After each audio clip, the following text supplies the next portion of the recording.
Oh, now I see the red light. Okay. Let's go ahead and get started. We were talking about casting technology. I mentioned that all metals, I'm going to be talking about how we make metals, and I've sort of been talking about that.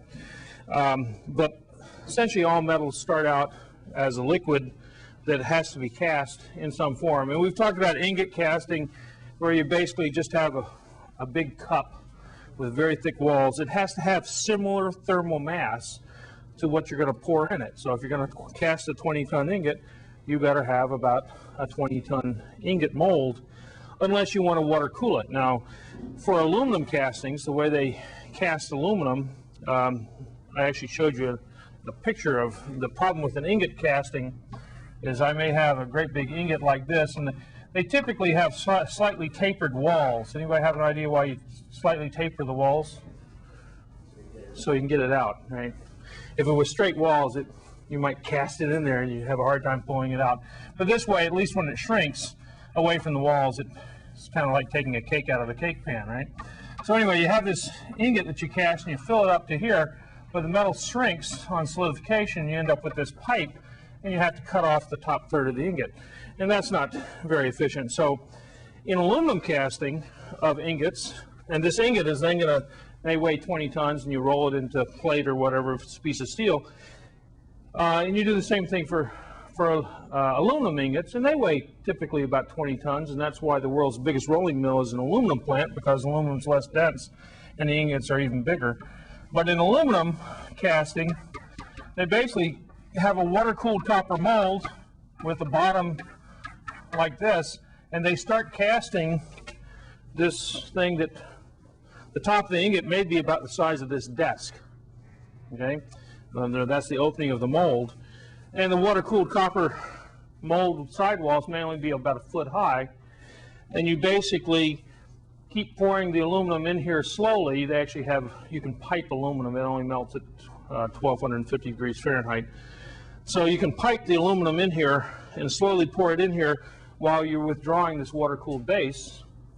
And as the stuff solidifies around here, you can end up with an ingot when you're all done that the casting pipe, because the actual solidification zone is this big, has this depth, okay? The casting pipe is 1/3 of that, which is insignificant. Whereas if you just pour everything into a solid metal mold, cast iron mold, you're going to end up with all your shrinkage from the top. So basically, by having a shallower solidification zone, this one solidifies from the cold walls in all directions until the final stuff solidifies right in here. This stuff, you have a very shallow pool, maybe only a couple of inches deep, that you just keep on pulling the thing down.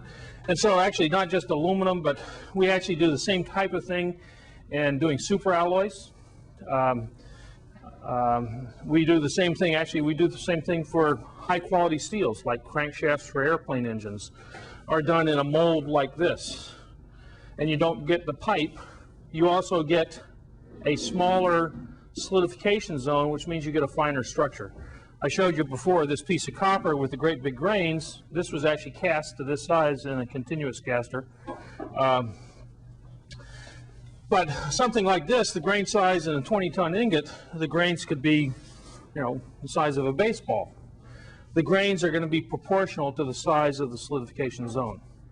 And by going to water-cooled walls, I can end up with a much finer structure. Finer structure usually means much better properties in most metals. And in fact, finer grain size is one of the only ways to get both increases in strength and toughness at the same time. Usually, you start throwing in alloying elements into a steel, or even other alloys too, you make it stronger, but the toughness goes down. Getting a finer grain size, a very fine structure, this one actually shows a finer grain size on one side than it does on the other, because of the way the mold was cooled. Getting a finer structure is the one thing that can give you both increase in strength and toughness, rather than trading the two off against each other. So getting a smaller solidified zone, we do this for titanium alloys. We essentially, in that case, we basically feed the titanium in and either have an electron beam or a great big arc. And so you can make ingots that are 32 inches in diameter by what we call plasma arc remelting, where you just pour the stuff into, actually, in plasma arc remelting, you actually make a smaller ingot, maybe by ingot technology, and you actually strike an arc to this 20-inch diameter ingot and just let it melt off and fill up this water-cooled copper mold.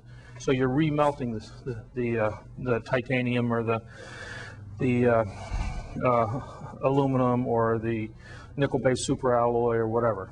Okay, ingot casting is kind of, except for making these types of ingots that are going to be remelted, it's kind of gone the way of all flesh, except for certain very special steels, certain types of tool steels and things that can't be made any other way. Permanent mold casting is usually for smaller parts. For example, if this actually is forged, but if I wanted to make something with this type of shape, I could make it out of the casting. This has enough relief angles and other things that I could cast this. So far as that goes, if I got to make more than 50,000 of them, it probably will pay me to essentially make a negative image of this in a die. You know, the die is two halves of a mold. The top is called the cope and the bottom is called the drag on the two halves of the mold. And put them together and then pour the metal into the mold. I mean, that's the way people make little ceramic ashtrays and things like that, right? They have these little molds that have been made. That mold technology with new machining has gotten cheaper and cheaper, so the break point typically is around 50,000 units, but to be able to afford a mold, but it's actually getting to be less and less because the machining cost to make complex things because of the computers and stuff is getting cheaper. Continuous casting, well, this is continuous casting if I just kept doing it for a week, but I have to cut the thing off. So we continuous cast steel, we continuous cast copper, you continuous cast carat gold alloys, right down here in Attleboro, Massachusetts. There's several continuous casters, and they typically do about 2-inch diameter carat gold rods.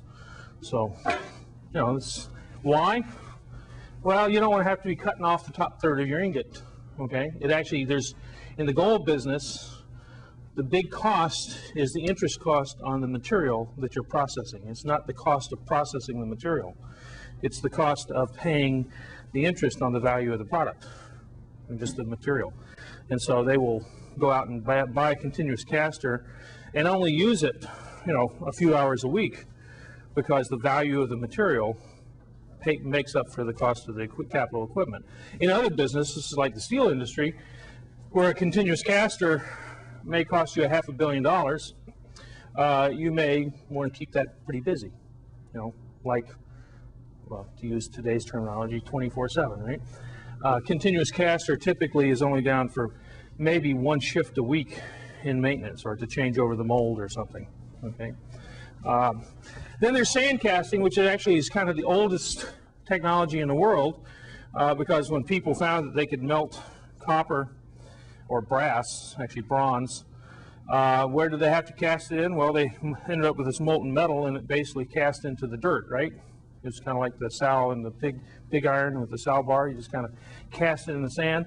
Except nowadays, we can make some pretty complex objects.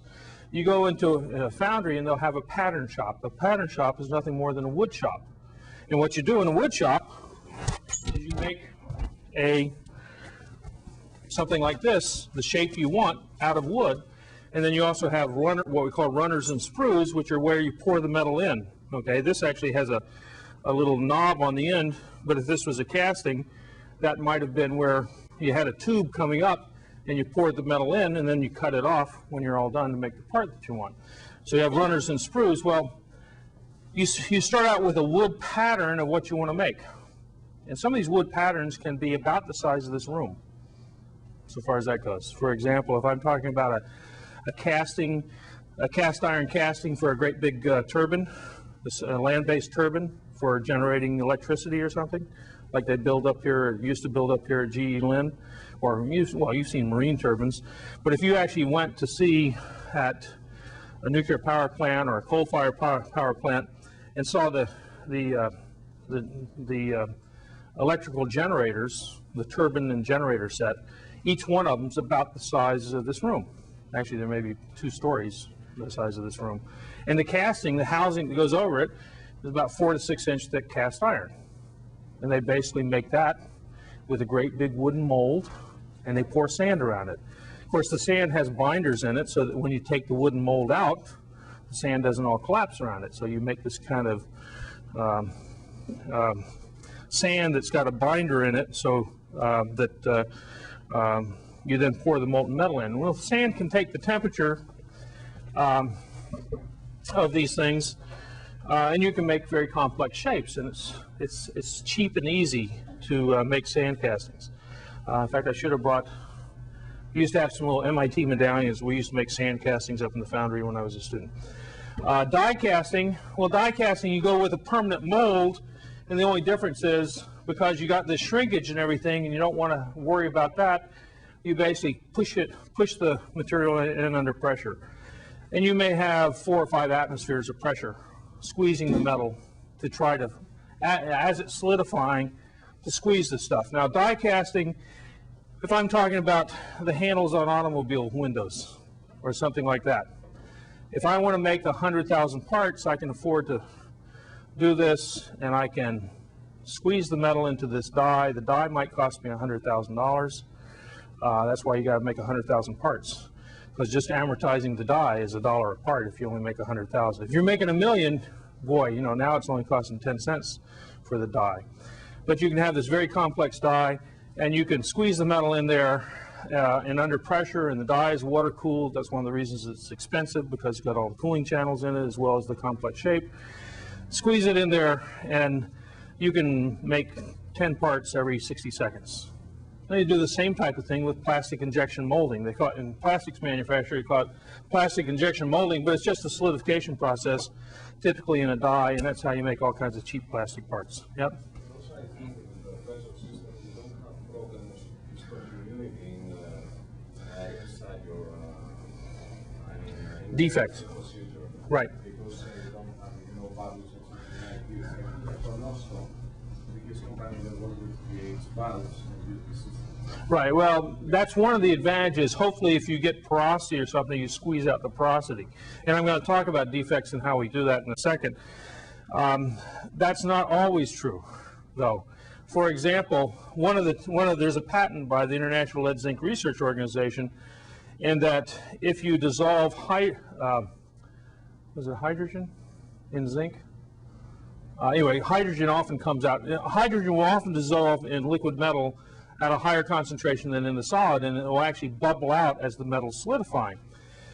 And if it does that, you get gas pores, and all you do with pressure is if you have 4 atmospheres, you reduce the size of the pore by a factor of 4. Okay, but you still have very fine porosity rather than bigger porosity compared to a permanent mold. So if you have a system that generates its own gas, well, one of the things that, if I remember, the International Lead Zinc Research Organization, ILSRO, I think it was hydrogen. I can't remember if it was hydrogen or carbon monoxide that formed, but anyway, it was probably hydrogen. They basically patented a process. Oh, I'm sorry, I know what it was. It was nitrogen. I mean, the dye has air in it, and zinc will react with oxygen to form zinc oxide. That's what you put on your nose, and so you don't get sunburned, right? So zinc will react with oxygen, but if you trap air in there, you can trap the nitrogen bubbles, because zinc doesn't react with nitrogen. So it was the nitrogen bubbles that always showed up in the zinc die castings. And if you, 20 years ago, were rolling down the window of your car and the handle broke, and you looked at the fracture surface and knew how to interpret it, you see these little half bubbles there, and those were nitrogen porosity in the casting. And if you had a bunch of them, that's why the thing broke, so far as that goes. Well, they patented the technology of basically filling the cavity with pure oxygen. So now you had no nitrogen in there. The zinc reacted with the oxygen, and you didn't trap the nitrogen in there. I remember I was working on little lead battery terminals, the kind of, not the ones that stick up, the ones that have a threaded stainless steel nut inside the lead thing on more modern automobile batteries. And so the company was interested in getting better welding of these things, and they gave me a little project. This was 20 years ago. And the reason they want better welds is if you have a bad weld and the thing overheats and the battery explodes and someone's face is in front of it, they lose their eyes because sulfuric acid in the battery dehydrolyzes your eyeball. Just like it's great for, if you get sulfuric acid on your shirt, it just leaves a hole in it because it takes the moisture, takes the water out of the cellulose. And after you take water out of cellulose, it basically turns into carbon. In fact, there's a great test I used to do, although you have to come to the lab to see it. If you take an inch of sugar, sucrose, table sugar, and you put it in a tall beaker, and you pour an inch of sulfuric acid on top of it in a hood, because this thing will give off SO2 gas, big time, or sulfuric acid gas. Anyway, it will take the H2O out of the sugar. Concentrated sulfuric acid is used a lot in chemical processing and industry to remove moisture because sulfuric acid has an extremely high affinity for moisture. And affinity in this case means it gives off heat because you form chemical bonds. You're chemically bonding the water to the sulfuric acid. So what you do is if you pour this in there and you have a beaker that's 8 inches tall and you have this 2 inches of stuff there, you will see it start to turn brown, and then you'll start seeing it turn bubbling. Because it's generating enough heat, you'll actually start boiling the sulfuric acid and sugar mixture. And then you'll see this black goo that forms, and you actually fill up the whole 8-inch beaker because it's basically carbon that you're producing with sulfuric acid fumes and all these pores. And you're getting a sulfuric acid fume boil in this hydrocarbon mixture as it's forming. It's sort of dramatic. It's sort of fun. So maybe someday we'll set it up for you in the hood in the lab. But in any case, there are problems. You can still get, I was going back to the battery terminals. The battery terminals, when I was welding them, I was getting porosity. And I later found out that I couldn't figure out where I was getting the porosity, and it was right around the weld zone, and closer to the weld zone, it was bigger porosity. And I went back and talked to them. It turns out these parts were die cast, and they had nitrogen trapped in there, very small bubbles that I didn't see when I just cut them open without magnification. But if I went and put them in a microscope later, I could see very fine bubbles. And when I heated it up in welding, the bubbles expanded, and the lead was soft, and it basically produced bigger bubbles. So the porosity was always there. It just got bigger during the welding process. So that's one of the problems you can have with some of these things. Investment casting, we already talked about. That's, some people say, the oldest process known, where you basically take wax or some wooden part or something, and you just keep dipping it in a ceramic slurry. That's how my ring was made, your rings too, if you have a class ring that has a lot of detail.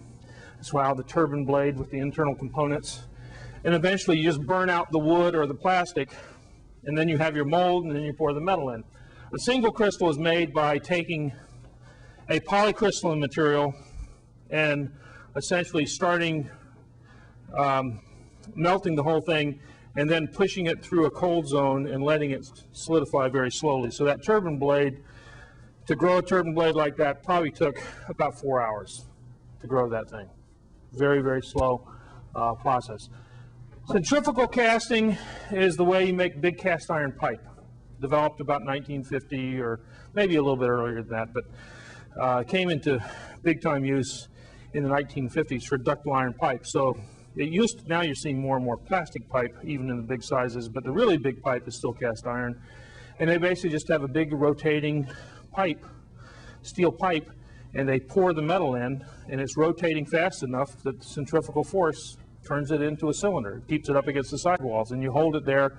The rotating steel cylinder is water cooled, and you hold it in there until it solidifies, and then you open up the two halves, take the pipe out. Okay, so that's centrifugal casting. Lost foam, which was developed or perfected here at MIT, it was actually developed by an artist here in the Boston area. You take a piece of styrofoam, the foamy styrofoam, and you sculpt whatever you want out of that. It's easy to sculpt it, right? Just take a pocket knife and you can sculpt styrofoam. And then you pour sand around it. And then you pour the liquid metal in without removing the styrofoam. And the liquid metal vaporizes the foam.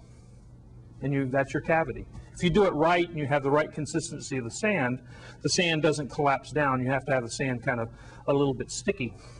so you have to put some things in there. Basically, an artist here started doing this, and about 1955, he came to Professor Fleming's and says, we need to perfect the way to do this. And so they did in the foundry over in Building 35. They started lost foam casting, and it was perfected here at MIT.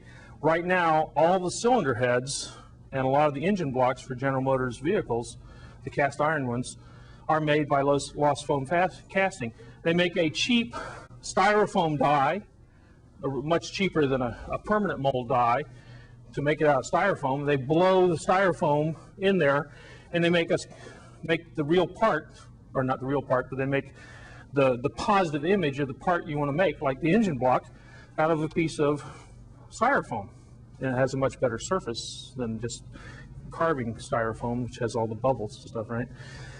And then they basically pour sand around that, and then they just pour the cast iron in, vaporizes the styrofoam, and you've got your mold. So actually General Motors is, making millions of parts a year with the lost foam process. Semi-solid was developed at MIT in about 1970. And basically, one of the problems with the structure of big ingots like this is they form dendrites. And dendrites, these crystals that grow in from the side are not just always simple little columnar crystals like you'll see on this thing. We can pass this around. You see the columnar crystals growing in. This is essentially nearly pure copper, and so it doesn't form dendrites, but in an alloy, these crystals will actually have a shape like a Christmas tree with arms. And it turns out the word dendrite comes from the Greek, which means, we got a Greek student right there, right? Anyway, it comes from, the Greek word means tree. Okay, what's the Greek word that means tree? Dendros? Okay. So these are dendrites, and the problem with dendrites is they can be very coarse. They can create porosity in between the pieces here. So you basically you'd like to get rid of the dendrites, or you'd like to make them smaller. And so if you go to smaller solidification zones, you can get rid of them, so far as that goes. Well, semi-solid, you don't like the dendrites. And there was a student that I was working with when I was an undergraduate, and we would work till 2 o'clock in the morning while he's trying to do his thesis, because he was also trying to get an MBA at Harvard at the same time by cross-registering and avoiding the tuition. Anyway, so, pardon me? I think he finished the first year, but I'm not sure he actually finished the second year at Harvard Business School. But he had me doing all the work in the lab, okay? He also almost electrocuted me. He had this apparatus, and the apparatus was basically something that stirred the metal as it was cooling down. So you had an ingot like this, but you had a piece of ceramic that came in, and you stirred this whole thing, so that as the dendrites were growing, we were trying to break them up. Actually, we weren't originally trying to break them up. We were trying to do something else. Professor Fleming's wanted to see the dendrites grow perpendicular to the heat flow direction, just for pure scientific reasons. And we could do it in 1 or 2 little regions of the casting, but we couldn't do it in the whole thing. And so he's very disappointed in that. But it turns out, this student was also in, he was in the Army Reserves or something. So I helped him, this is before a word process, helped him put together his whole thesis. And his idea, because back then, he didn't have a word processor, just change things. If he tried to turn in a absolutely final version of his thesis to his thesis advisor, and then he went off to 6 weeks of summer camp, and he figured the thesis advisor wouldn't have the heart to make a lot of corrections. Well, turns out the professor read the thesis and said, this is not a doctoral thesis. Canned the whole thing. Made him start all over again. I went to work in another lab, and then they changed this so they actually would, while they were cooling down, while they were stirring this, they would stop and hold. And what happened is you would break up the dendrites, and you would end up with little blobs of one phase inside another phase. More irregular blobs in there.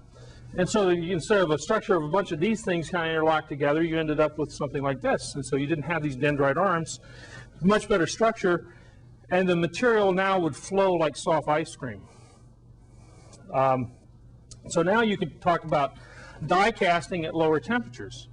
You can't die cast steel because it's too hot. But Professor Fleming got $1 million a year back in the early 70s, which was a lot of money, from the Army to try to die cast steel parts. And he actually has a hammer from an Army rifle that he die cast. It turns out it was still too expensive. But in terms of this, what they call REO-cast, R-H-E-O, MIT owns the basic patent. If I'd stayed 2 more months, I'd be on the patent, but they never made any money, so it doesn't matter. That's now called semi-solid processing because it's just like soft ice cream. Part liquid, part solid, has this good structure. And nowadays, a number of aluminum parts in the automotive industry are made this way, partly because you've already taken out half of the shrinkage, because it's half solid when you cast it. The material's already shrunk, and so you actually get more precise parts and things like that. So that was invented at MIT. Okay. Now another one is Sog Freeform Fabrication, which was not invented at MIT, but MIT has fairly large programs in this. Not so much for liquid metal. Originally, Sog Freeform Fabrication was done, some people down in Texas, I think it was University of Texas, basically used lasers to polymerize plastics. And so you'd put little drops of plastic on the surface of something, and you'd use laser beams to cause it to polymerize, and by putting drops down, you could put drops wherever you wanted, so you can make a complex part. And that's called solid freeform fabrication because there is no mold. It's a moldless solidification process because you're just doing little pixels. You can think of 3-dimensional pixels you're building up. And in fact, the big thing here at MIT was Professor Sachs over in mechanical engineering came up with something called 3D printing. I should have brought the part, but I have a little Taj Mahal that's made by just squirting out of inkjet printers. They basically took inkjet print heads about 1988 or so, and instead of shooting out ink, they shot out a slurry of ceramic particles. So you got little drops of ceramic particle, and then when the liquid either solidifies or dries, you end up with this glued together ceramic particle. If you then put that in a furnace and burn off the glue and center the ceramic together, you end up with a ceramic part. Okay, you could then make, actually one of the things they started doing was getting into investment casting. You could make the mold to make complex parts like this, and you could do it one of a kind. You don't have to have all this other stuff to make things. You could now make one of a kind parts. If you could design it in the computer would run your inkjet printer, just like printing in a unique page out of your computer, except this is 3D printing, is what they called it. And there's a company that spun off to do that. However, the biggest application of 3D printing technology eventually became drug delivery. Because it turns out when you make little capsules, pills that you're going to take, 98% of that is inert ingredients, like limestone or something like that, right? A lot of it is calcium carbonate, which Tums are calcium carbonate, right? So, but they have to mix that in, and you want to give someone the right dose. You don't want to get too much or too little. So one of the things they found very early on is this 3D printing technology allowed them to essentially create individual pills and just put small amounts of the real drug right there in each individual pill, so you didn't have the variation in mixing a great big batch. Okay. So anyway, there's lots of different casting technologies to take things from a liquid to a solid. However, the problem, getting back to your point, is virtually every casting technology ends up producing all kinds of defects.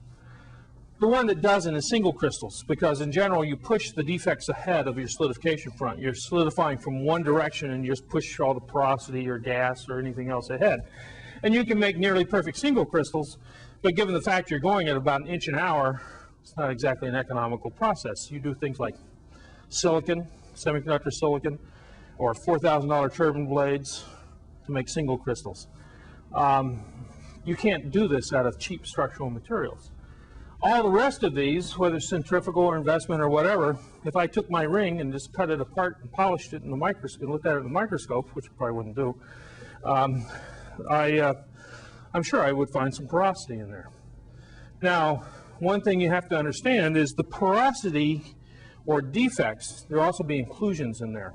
I think I mentioned the fact that I was working on some cast aluminum wheels recently, and they have some aluminum oxide inclusions. That is when the molten metal is sitting there in the bath, the oxygen from the air oxidizes part of the surface. If that oxide surface goes in with the liquid metal when you're pouring it in, and it gets trapped in there, you now have a defect. It's not a void, but it's an inclusion of a foreign material, basically dirt. And if that's located at a high stress location, it might be the defect, which if you go back to your fracture mechanics, which is your initiation for a fatigue crack, which is in fact what's going on in these wheels. So casting defects, whether it's voids or porosity or cracks or whatever that form, are obviously harmful, which is why we don't always like to use castings in really critical applications. And so therefore, we use a number of different techniques after we've cast the material to get rid of the defects.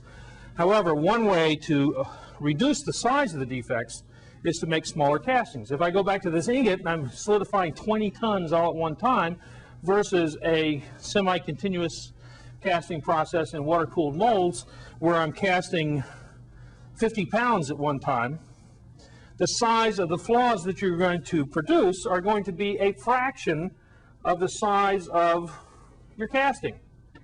So clearly the flaws here can be big, and if I have a smaller solidification zone, they're smaller yet. So typically, if I'm making a 6-inch thick steel plate, which we don't use on ships anymore, but if you remember the old battleships, how thick did the steel go in the hulls of battleships? 16 inches, 14, 16, 18. I think some of the German or the British dreadnought may have had 18 inches around some of the magazines or something. But I think most of the Missouri and stuff is 14 or 16 or something. Pretty thick plate. It turns out the tightest ASTM specification, anybody know what ASTM stands for? American Society for Testing and Materials.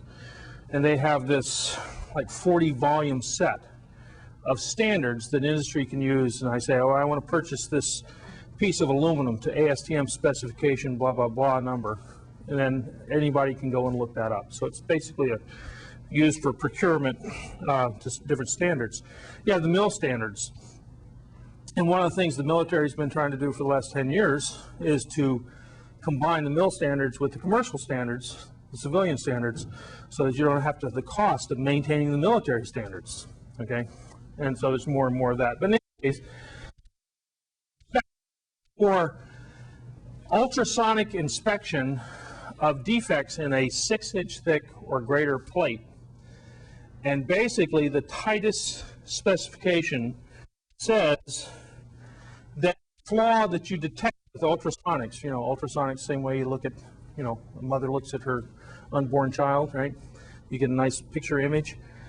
The smallest or the largest acceptable flaw is something that fits within a 12-inch diameter circle, okay, in a 6-inch plate. That's the tightest specification you can call out in ASTM. I mean, they have looser specifications where you can have bigger flaws than that, but that's the most stringent requirement for a 6-inch plate, 6-inch and greater plate, is that the flaws have to fit within a 12-inch diameter circle. That's a pretty good sized flaw. Now, fortunately for a plate, they tend to be aligned with the plane of the plate, which is not usually your stress direction. You don't have a lot of through thickness stresses. But nonetheless, it's pretty scary. Think about it. That's like ingot where, the whole ingot started out 3 feet in diameter and then got rolled out. But I could have had defects in there the size of a football, and I'll give you an example of that in a little bit. And so when you roll that out, that football now becomes the size of a basketball hoop, right? And you can pick that up, and if you give the tighter ASTM plate. Was there a question? Okay, so you have to understand casting flaw. Well, we do this type of water cooled casting in high value added materials. Main shafts of helicopters made out of 4340 steel are made by vacuum arc remelting in a process kind of smaller zone. You have a very fine crystal structure. Instead of dendrites that might be an inch across, you have dendrites that are a millimeter across. Okay, much smaller because the size of the liquid pool is, well, we went just fabrication directly with electron beam. This is actually funded by Navy, and that's why this is out of manganese bronze for a propeller. Okay, but you start out. We were actually really wanted to go to turbine disc because a turbine disc for a jet engine is a $70,000 part.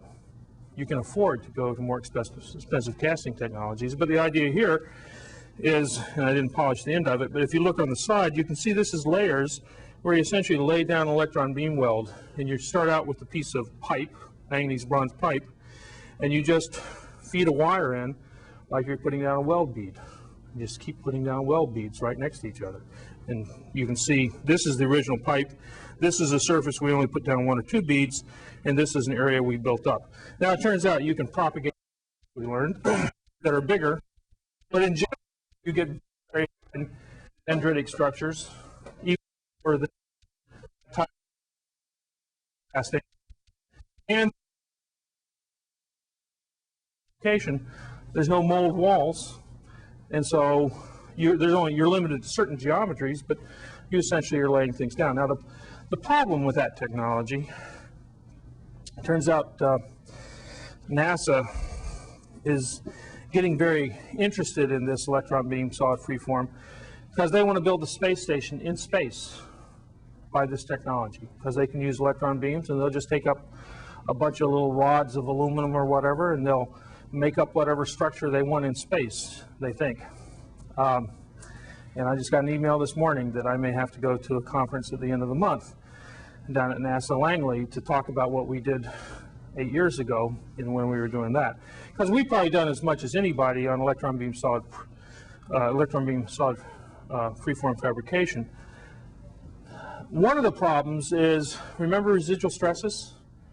If you build up weld zones more than about 1.25 inches thick, according to the SME code, you get yield level residual stresses. If I were to keep building that up, I mean, that's about 3/4 of an inch. If I kept building that up to, 2 inches by 2 inches, I would probably have cracks just because the residual stresses would cause it to crack. So I have to have a way to stress relieve in situ. Now, they actually do things like that in steel mills to repair the rolls on the continuous casting machine. Continuous casting machine is about 10 stories tall, plus they have $1 billion, okay? And it's going to cast 3 or 4 million tons a year of steel, so you can amortize, your costs. But you have these great big rolls, and you take this hot steel and you actually bend it into a thing. Actually, scouts have pictures of this stuff. Big ladle up there it's got a couple hundred tons of steel, and it pours it into what they call a tundish, which is just a holding tank, and the tundish pours it into one of these water-cooled copper molds like this, and the steel comes out the bottom. Except you do this continuously. You have these great big rollers, and the steel is hot, so you just bend the steel this way, and then you, continually. So you're casting 10-inch thick ingots, if you will. No pipe. You don't have, instead of 7%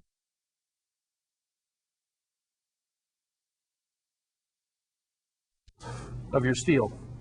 And so that's a big improvement. Well, these rolls are turning hot steel continually for a month at a time. And so they start to wear.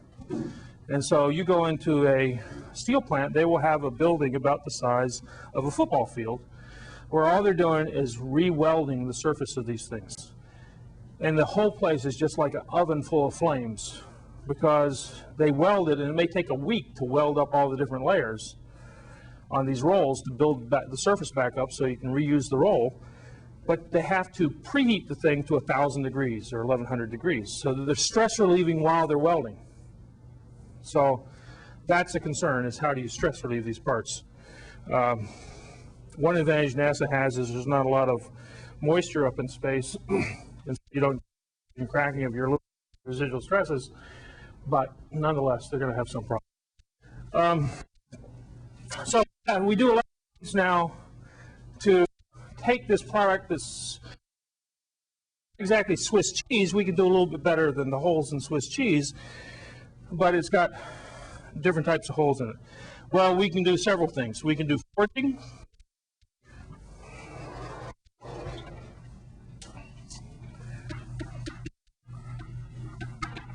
We can do rolling, or we can do hipping. Forging, most of you know what it is. This is a forged product right here. Took a pancake of, in this case, this is some sort of, it's not aluminum. I don't know, I got this, Professor Backoff and left this around. But if you look at the reason I have it, it shows the forging flow lines on here. You take a slit, you just chop off the end of a round ingot, that now is a flat pancake, flat disc, and you put it in a great big machine, and you slam it together, a great big forging hammer, and you emboss this structure, which will later be machined. Okay? If you look in here, you actually see a texture to the surface, which is sort of like the wood texture of a tree, only it follows the forging lines. And it turns out a piece of metal has a weakness just like the structure of the tree, and you could split metal, and I've seen it done, that has the texture in the soft, in the long texture direction. You can split it just like you split a cord of wood. In a forging, if you design your forging properly, your stresses will be perpendicular to that, and so you'll be in the strong direction. You can't split a log, a wood log, by going cross grain, right? So the grain structure develops its own texture. Now, the problem with forging is it's just plain expensive. You got to make these high temperature dies, which will wear out. Plus the equipment gets a little pricey. You can find forging presses that will make small little parts, something like this, for 1/2 the size of this room, okay? Or some things even smaller. But if you're going to have a forging press that's the size of this room and make $1 million. In fact, people don't like welding because welds tend to fail, and that was my first lecture in your videotape part of the course about why welds fail.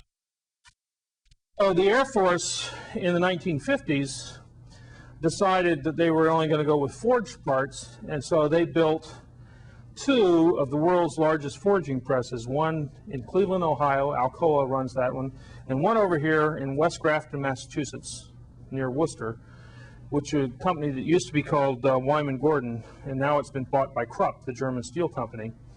But basically, they built 2 50,000-ton forging presses. If we were to rebuild those presses today, each one of them would cost $2 billion, okay? The forging press, I had an opportunity to go to the base of the forging press about 10 years ago in West Grafton, because one of the base beams cracked. After 40 years of service, they went down, noticed on one of the catwalks going down because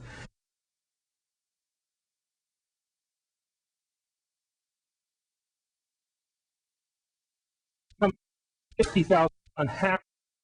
You have to have a reasonably good foundation. You can't build this on this floor. We're building in this building to do this, okay?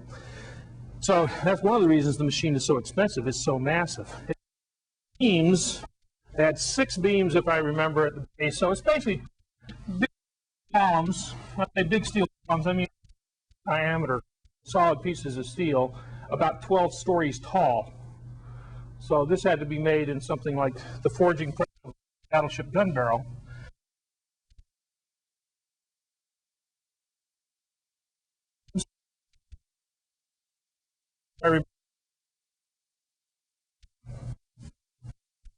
We're about 10 feet high.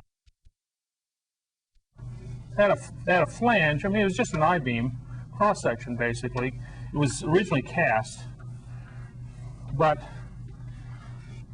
the web was 10 inches thick. Okay, and these were 14 inches thick, if I remember correctly. The whole thing's about 10 feet high. If I remember, each beam weighed about 50 tons itself. There were like 6 of these on the top and 6 on the bottom. One of them cracked because they welded a bracket on that they never used, and a fatigue crack started from that stress concentration. And the fatigue crack grew and grew until they finally got a fracture. Isn't that magic how they do that? In any case, just wanted to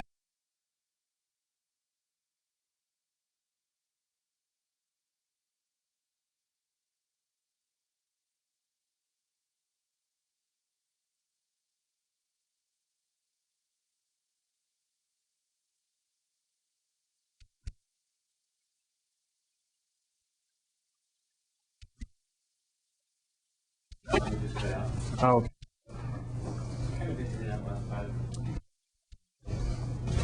Okay. Okay, well, let me just get rid of the microphone and go to, okay. They had to re-weld that beam, and it turns out they didn't have the technology. No one knows how to weld 10-inch thick steel like that. We used to weld 14-inch thick armor plate for battleships, but all the people who did that are gone. We don't, and what was the ship down in Puerto Rico or whatever in the Gulf where they blew up part of the battleship 10 years ago? The Iowa.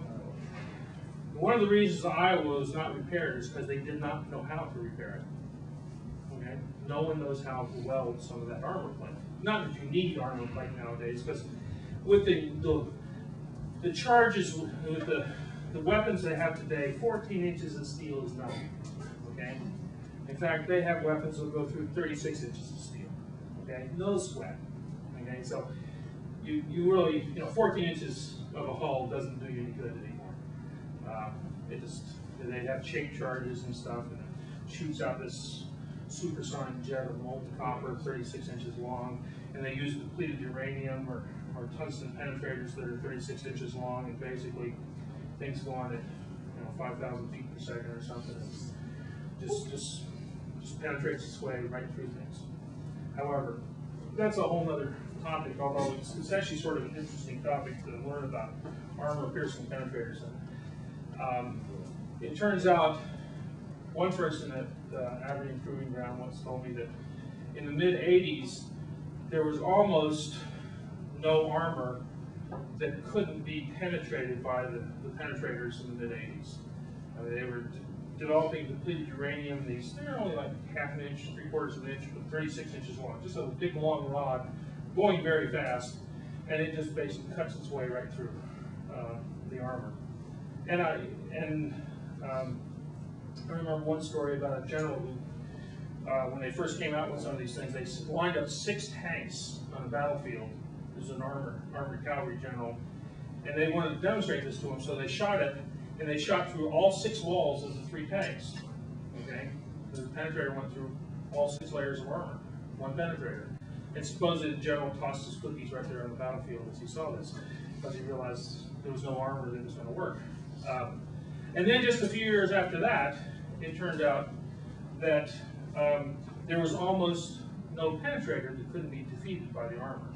And the way they defeat this stuff now, if you have a long, slender penetrator and it hits the armor and it basically just cuts its way right through it, velocity and other things, just lots of technology goes into this. But basically they developed what they call active armor. And active armor has a surface charge on it, so that if you hit it, it basically explodes back. And this rod is so highly stressed that now you send a shock wave in the other direction and it just shatters it. So it basically breaks it up into little pieces and it can't. So now it's basically, if you have the right type of armor, you can defeat that penetrator. If you have the wrong type of armor, you can't defeat that penetrator, and so you need multiple types of armor, ceramic armor, extra hard armor, and stuff. So it really depends on what someone's shooting at you with, but it really doesn't matter too much. There's also the story, Tom Clancy wrote one nonfiction book. Anybody ever read it? It's called Armored Cavalry. And most of it is great tank battles of the world, which I didn't read that part, but very much. But in the beginning of it, there's a story about the Gulf War and some M1 Abrams tanks. This is when they're going into the 3-day invasion of Iraq. And the first day or whatever, this tank group, American tank group, was heading in, and they got caught in the swamp. There are swamps over there. This one tank got caught in the swamp. The other tanks tried to pull him out, but they couldn't, and they were busy. So they just left him there, and they radioed for some rescue vehicle, some big construction vehicle, to help get him out of the swamp. While he's sitting there waiting, 3 of the Soviet, T-72s or whatever things? I think these are T-72s. They may have T-80s, so they think these are T-72s.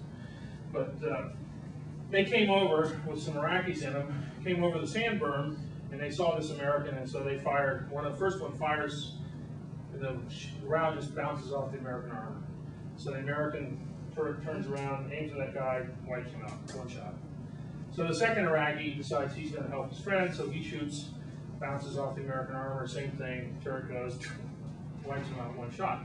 The third Iraqi supposedly decided discretion was the better part of valor, so he goes on the other side of the sand berm to get away from the American, except he's scanning with his infrared across the top of the sand berm, and he can see where he's located on the other side of the sand berm, just from heat coming up from his engine. And he shoots through the sand berm with one of his sabots and wipes him out. Now that's a lot of dirt, to penetrate, right? It's pretty impressive.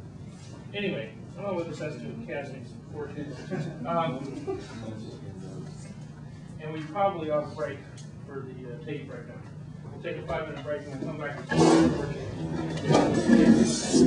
back.